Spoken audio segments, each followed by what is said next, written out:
السلام عليكم، مرحبا بكم في مطبخي. ان شاء الله تكونوا بخير وعلى خير. اليوم نحضروا مع بعض فلان السنيوة ولا فلان المقاهي. بسم الله.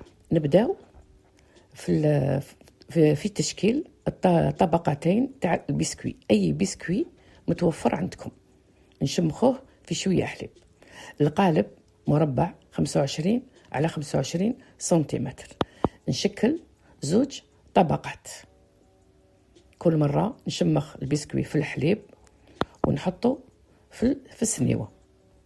نكمل الطبقة الثانية. من الأحسن ندير زوج طبقات باش من بعد كي نرفد القطعة تاع الفلون تكون ماسكة شادة روحها. دوكا نحضر الفلون.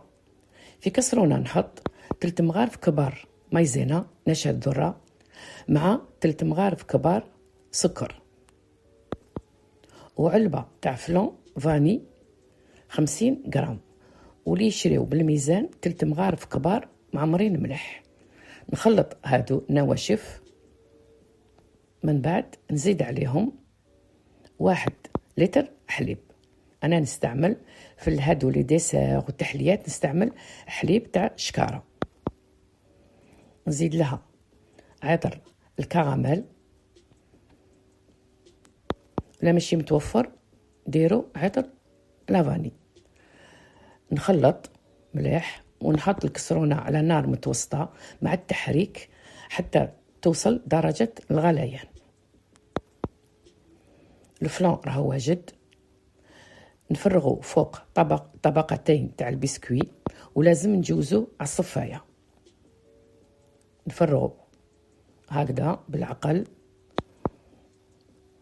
باش تشكل طبقة الفلان فوق الطبقات تاع البسكوي. هنا نخليه يبرد ويتماسك. من بعد نحطه في المجمد 1 ساعة، وإذا كنتوا ماشي مزروبين حطوه في الثلاجة عادي. أنا حطيته في المجمد ساعة برد وتماسك مليح. ودوك نزينو بديكوجيل كراميل. ديكوجيل كراميل يتشروه من عند المحل اللي يبيع لوازم الحلويات، ولا تصنعوه تحضروه في الدار. أنا حاطه الوصفة في القناة، نحط لكم الرابط في صندوق الوصف. نقسم الفلون السنيوة هذا ولا فلون المقاهي ونزينو بالكاوكاو. شوفوا كيفاش خرج، جا يشهي. فلون السنيوة بزاف بنين وسهل التحضير، جربوه. يوالم بزاف السهرات، اقتصادي وسهل التحضير. شوفوا القوام روعة.